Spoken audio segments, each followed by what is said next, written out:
Hello everybody and welcome back to my channel. Today we're going to start the video a little bit differently just because this particular story is crazy enough. We're going to start talking about a person before we talk about the setting. And that person is named Donna Roberts. When people who knew Donna described her, they always described her as extra or sometimes diva-like in a good way, in the fact that she was very loud and wanted to be seen and always described as bubbly and charismatic in a lot of ways. She was originally from Youngstown, Ohio, and straight out of high school, she got married to her high school sweetheart named Raymond. And then those two, after being settled for a couple years, decided to move to Miami, where Donna got a job at the hospital. Now, she had a son during this time when she was 25 years old, and she played along for a while, but eventually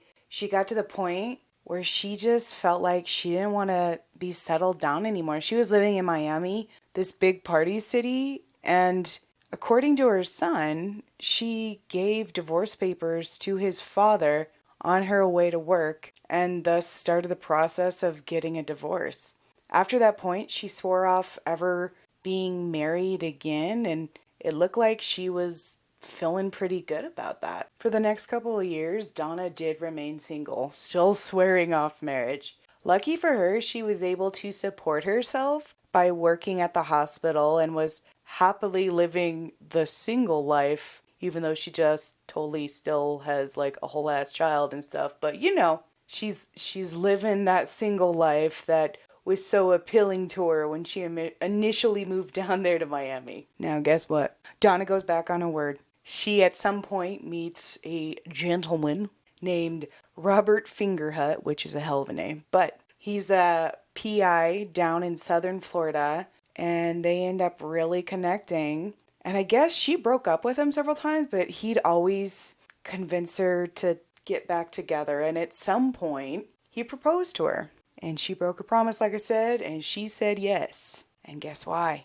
Robert was worth a ton of money. So not only was Robert a PI, he was also just a good businessman. So he could buy and sell things on his own, and he also was even hired by companies a lot of times to do negotiations for trade. So he just was the jack of all trades in a lot of ways and was raking in the bucks. And that money and that lifestyle really appealed to Donna. So she definitely yeeted her vow of never marrying again and married Robert Fingerhut. So Robert and Donna continue to live in Miami, and because of Robert's pretty nice income, they end up building their dream home, and it's in Miami, and it's a 2-story, and I guess everybody in the interviews is saying that's pretty unusual for that area, so that was a big deal. And of course they had a big pool because, you know, Miami. So they were really enjoying that. However, because Miami is such a big city and it is so wild, it is a party city, the crime rate was a little high for their liking. And they definitely had a few instances that scared them. So Donna started longing to go back to Ohio a little bit. And lucky for her, something with that started to pan out. So Robert gets the opportunity to run 2 Greyhound franchises, one in Youngstown, Ohio, which remember that's where Donna is from, and another in Warren, Ohio. They take the opportunity and move back to Youngstown. And Donna was pretty elated about all this. It seemed like they were fairly happy in this decision and, like I said, moved back. So another thing to note about the Greyhound station in Youngstown is there was a restaurant that was attached to it, and it had been abandoned. But Donna and Robert reopened it, and Donna would run it during the day, and she really enjoyed it. You know, she's totally a social butterfly. People come in and out, and she's meeting all sorts of people. I guess one of the things to note here is she would go in the back and smoke weed, and Robert would get all pissed off and be like, "This is a business," and she would be like, "I do what I want." So that's the boys describe that. But yeah, Donna would like serve everybody food and then go get stoned in the back. So that was kind of the dynamics of the employees were picking up, but it was just kind of her behavior at that point. People in Youngstown who knew the couple just thought they were a rich, happy, and eccentric couple and just kind of took them at face value. Everything seemed fairly good in their marriage. Now, they had been in Ohio for a little while at this point, for a couple years. And then December 12th, 2001 rolls around, and 911 dispatcher gets a phone call from Donna, who's freaking the hell out. And they can't really get anything out of her other than she's just like out of her head, freaking out. Unfortunately, I couldn't find a good clip of it, but she just is yelling and yelling about Robert. The police noted how vague it was, though. Like, she was in hysterics, but it was still very vague. So they were like, okay. But they go over to the house. And once again, when the EMTs and all the hospital people get there, which I guess is the same thing. I mean, police. Huh?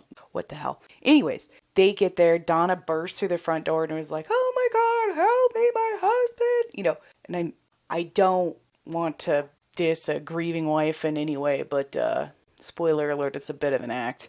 Anyways, the police go in there and find Robert face down in the kitchen, shot in the back of the head. There's no reviving. He's super dead, right? He is dead as a doornail, as Dickens would say. Yes. But yeah, he's dead in the kitchen in his own blood, and everything around it is seeming super suspicious for sure. So the cops also went around the house and just checked to see if the gunman was in the house. And like I said, Donna had said he had been stabbed. So, you know, they're already like, oh, it couldn't be her, at least in this moment. Because she thought he was stabbed, which was clever on her part. But yeah, so they didn't find the gunman in the house. So with not a whole lot to go off of, the police questioned Donna. And they said, describe the last time you saw him. And she said he woke up at 8 and gave her a kiss goodbye, because she woke up at 10 to go to work at noon. But they said their goodbyes, and he took off for the day. And she went to the restaurant. Like I said, she was working at that one there in Youngstown, and worked from 12 to 5:30. And she said roughly at 5:30, she got a call from Robert, and he told her that he was going to be working late, and she should just go goof off and go shopping. So she was like, okay, and went shopping. La da da da da. Anyways, she drives up to her house and says that the garage door starts to go down when she hits a button. So that means, obviously, the door was not secured. So she then opens the garage door, pulls her car in, and she's feeling a little weary at this point. She doesn't see anything until she walks in the garage door, and Robert is down on the kitchen floor. So she didn't know what was going on until she came into the house via what she's telling the cops. When the cops asked her if she had any enemies or Robert had any enemies, she said none that she could think of. However, she did note that his 300 Chrysler was missing from the garage. So she told the cops that, and the cops at this point assumed the car was used by the killer to escape. Now, something to note about this, that was the only thing missing from the house. Robert's wallet was still on him. Like, it was still on his person. There's nothing else missing, literally just the Chrysler. This is going to come up again. Now, per one of the police interviewed for the documentary I watched, he said it is statistically very likely that in cases like this, it is the spouse. So, of course, they had to question Donna in this particular case, which was the reasoning they gave when they initially questioned her. So at this point, the CSI come in to investigate. And it was interesting to them because they found that there were no shell casings. So they said either the gunman brought them with him after he fired the gun, or the gun was a revolver. They also found blood next to the vehicle, Donna's vehicle, and then there was a trail of blood that left from Robert's body and went down the hallway to another room in the house. Now, of course, CSI investigators at this point are taking multiple blood samples, but it looks like whoever the killer was definitely got hurt in the process and had ran down the hallway to grab a towel for their injuries. So with all this going on, the police bring Donna back in for questioning because it's just looking suspicious as hell, right? Like, that ain't looking good, girl. Actually, the next day, Donna comes in and says, now that I'm calm, I can think of somebody who might want to hurt Robert. And she said roughly 3 weeks ago, she was robbed at her restaurant. And she goes on to describe this young man named Santiago. And she said she had been an acquaintance with him because he was a regular there at the restaurant. So she got to know him pretty well. And she said one night she offered Santiago a ride home because where he was going was on the way back to her house, but she had to stop at the gas station first. But she brought 3 things with her: a handgun, the receipts from the restaurant, and roughly $350. Donna then says she goes inside the gas station, but when she comes back out, she finds her car emptied, and Santiago had, quote-unquote, left with the gun, the receipts, and the money. But of course, Donna didn't report this to the police, and they couldn't really find any record of it. So at this point, the police track down Santiago, and he goes, yeah, she gave me a ride that night, but there's a whole part she's omitting from this story. Now, Santiago said Donna hit on him several times, and a few times they'd go back to her place and make out. But he said he was too scared to have sex with her because he knew that her husband would be in any time. So he kind of rejected her because of his fear of Robert. And apparently this pissed off Donna. Now, between this time and what I'm about to say, she had apparently given him $350 or $320. I can't quite remember the amount. But she gave that to him and said, you don't need to pay this back. I'm just giving this to you because you deserve it. So a few days later after that, Donna shows up at Santiago's work and starts screaming about how he robbed her and took her handgun and makes a huge scene and just tries to ruin him pretty much at work. So this is all on the account that Santiago gives the police. At this point, the police don't know what to think or who to believe or anything. So they have Santiago take a polygraph test, and he passes it with flying colors. So I know polygraphs are debatable at best sometimes, but they clear him and release him. So with this information, the police shift their eyes back over to Donna because shit just ain't adding up. Now, another thing to note on that is one of her former employees was actually being interviewed, and everybody who worked at the Greyhound with her and stuff knew that she was seeing a ton of guys. Like, they would go out to the clubs and they would see Donna like dancing with a different guy every night. And the one guy, like, he just was, let me see his name on here. Melvin was his name, and he was in the episode Killer Couples that I watched on this particular case. And he said it was his birthday, and she said, I can give you $20, or I can go under this counter and give you a different type of gift. And Melvin was like, I'll take the $20, please. And he was freaked out by it, and he said he made sure to never get involved with her because that whole thing was a giant mess. So as I said, at this point, the police re-examine Donna, and when they pull records on her, they find that her and Robert, her husband, had been divorced for 15 years, but still living together and acting like a married couple. And the cops are like, what the shit? So they ask her about this. Hey, Donna, why have you been divorced from Robert for this many years? And she said, well, actually, it all had to do with business. So he divorced her only on paper and then put everything in her name. So if anybody were to go and try and sue them, they couldn't take them for everything they were worth on their personal property. So that is why Donna explained they had been divorced but still living together as a married couple. Donna also added that they had an open relationship at this point, so Robert was well aware of her multiple partners. She didn't deny anything, when they brought up, hey, we heard that you have multiple partners. And she said, yeah, I totally do.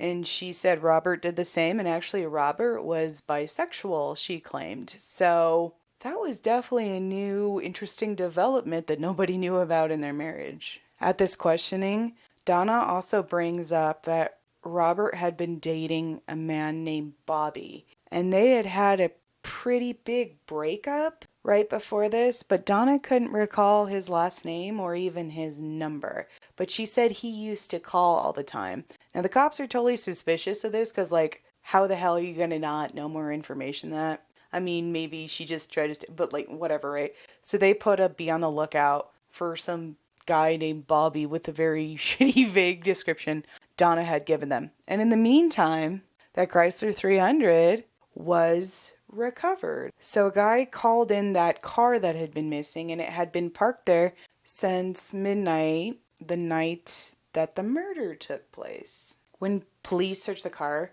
they found blood in the car, and of course they collected it for DNA testing. So now CSI, I don't know if they ever left Donna and Robert's house. They probably didn't ever leave, but they get access to get inside Donna's car, and what they find inside her trunk is very interesting. It's a brown paper bag with over 147 handwritten letters to an inmate named Nate Jackson. Now, these letters were appearing to be very romantic in nature. Now, what they found about Nate Jackson is he had been in jail and then he had been released. And apparently, he had been at the Greyhound, of course, where Donna works, and he was 29 and she was 57. As I said before, the letters were filled with flattery towards Donna and some naughty, dirty, good times writing.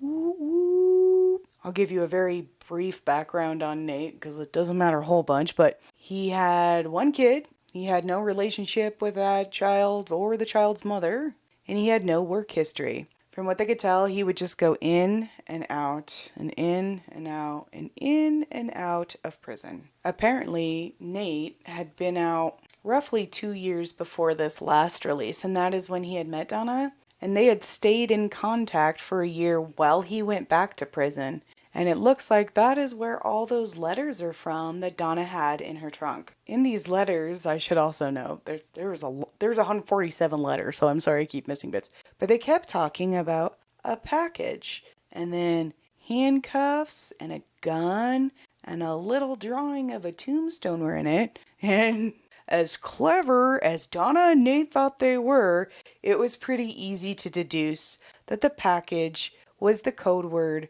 for Robert, and delivering the package was code for murdering Robert. So after finding this sack of letters, the police questioned Donna again, and she goes, "Oh yeah, Nate, I totally forgot about Nate." Bullshit.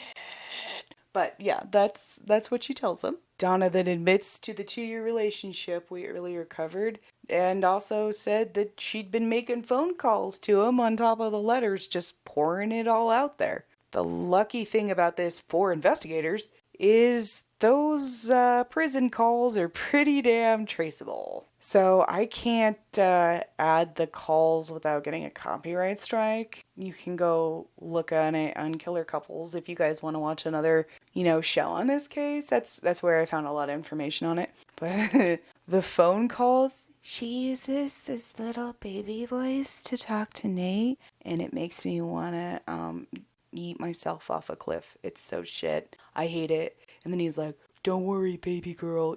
It's absolutely nauseating to listen to. I fucking hate it. But if you want to, you can go listen to those calls. But they were literally spelling out how they were gonna murder Robert in the house as soon as Nate got out. Like, how the hell are you not covering your tracks better? Not that I'm giving advice, but holy shit, like, you're just handing the cops everything on a silver platter. So they have 19 phone calls they go over, and every single one, Donna in her baby voice. And then fucking Nate are clearly talking about murdering Robert, and the investigators are pretty damn happy about that. And at this point, Donna and Nate are both arrested. So first on the list was Donna. They go to her house, and break in her house, like that meme that I'll probably have to insert here. Like, and her son goes, "She's just a 50-year-old lady. She'd probably just answer the door if you knocked."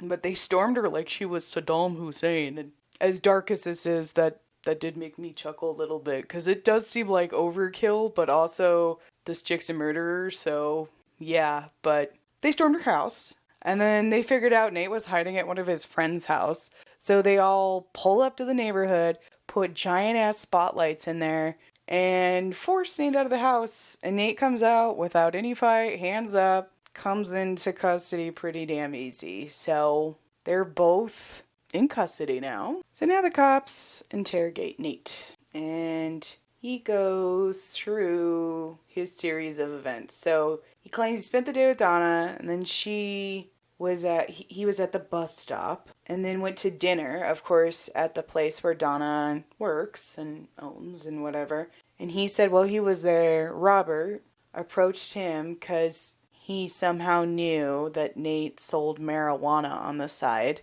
And he was like, "Yeah, I have a small amount, I can hook you up." This is what Nate is telling Robert. So Robert's like, "I'm not comfortable doing that here, so let's go back to my house." So Nate claims Robert and him get in his car, the 300 Chrysler, and drive back to his house. And as soon as they pull in, Nate claims that Robert starts saying bad things about him being a black man, like making fun of, he's calling him lazy and saying he has no work ethic because he's black. This is what Nate is saying. So Nate said he felt very offended by that and spoke up for himself. And then Robert got mad that he spoke up for himself, so he pulled the gun on Nate. And Nate tried to wrestle it out of his hands, and Robert shot part of his finger off, and then Nate was able to turn the gun on Robert and shot him in self-defense. And then he said he didn't know what to do, so he took off in the Chrysler.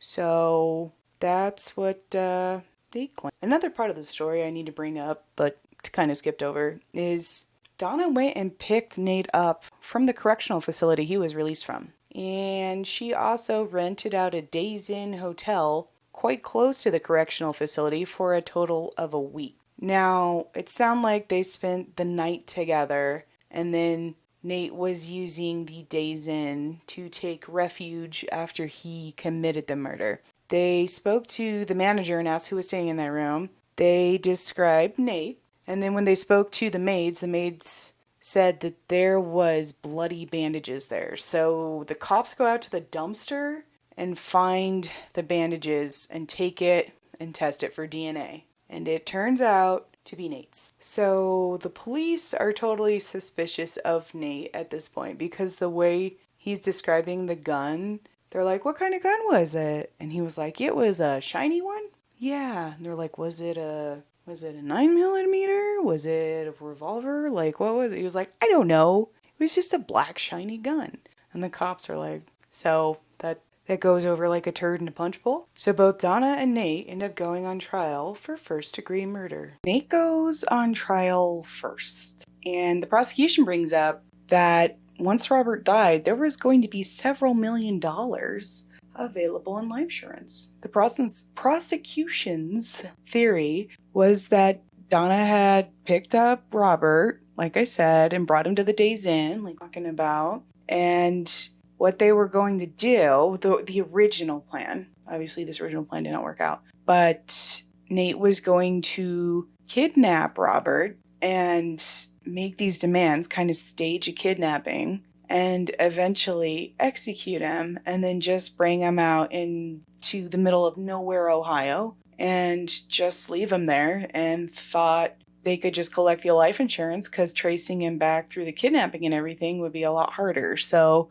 that was the initial plan. However, what happened is Robert fought back, and that is how Nate got injured in the process, is Robert defended himself and did shoot off part of Nate's finger. And the defense didn't really have a whole lot to say about that. And those phone calls between him and Donna were pretty damning. So he got charged with first-degree murder and got charged with the death penalty. So now we're on to Donna's trial. The letters and phone calls were totally used against her, and you could see, I mean, these two idiots were clearly outlining why and what they were going to do. The defense tried to say that Nate did it on his own and acted completely autonomously, and Donna didn't have anything to do with it, and she didn't pull the trigger. But, like I said, those phone calls and those letters damned her. So, she knew that she was going to be guilty. So her final addressing to the jury, she said, please give me the death penalty. Just do that. You know that's the only answer here. Please do that. Now, that sounds pretty ballsy, but the things she's not bringing up is you don't go to Gen Pop when you're on death row. You're kind of in solidarity. You're treated better. And another thing to note about Donna is she was going to be the first woman ever on death row in Ohio. Donna was found guilty and got her wish of being on death row. Now, there's some aftermath to this.